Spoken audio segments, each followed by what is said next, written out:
Severe rainstorm paralyzes Ankara. Metro services halted. A sudden thunderstorm has brought Ankara to a standstill. Heavy rain, which intensified in the afternoon, led to the temporary closure of Ayaş Road. Several metro entrances were flooded, causing metro services to be halted, and many drivers and passengers were stranded in their vehicles. Life came to a near halt in the districts of Çankaya, Sincan, and Etimesgut. Drivers waited for rescue teams to drain the floodwaters, while some vehicles were moved to safer areas with the help of heavy machinery and forklifts. According to the meteorology department, the highest rainfall was recorded in Sincan, with 38.34 kilograms per square meter. The rain is expected to continue intermittently until late at night, but it is forecasted to stop by tomorrow. Additionally, starting Tuesday, temperatures in Ankara are expected to rise above seasonal norms. Watch our video to see the details of this extraordinary weather event and stay updated on further developments. Subscribe to our channel for the latest news on natural disasters.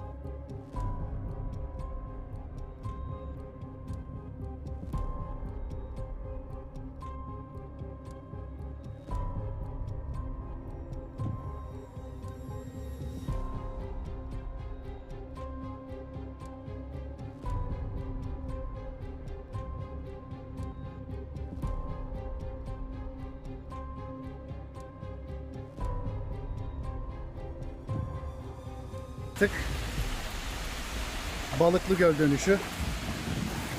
Şu halimize bakın. Geleneksel.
Haberleri var mı? Haberleri var mı?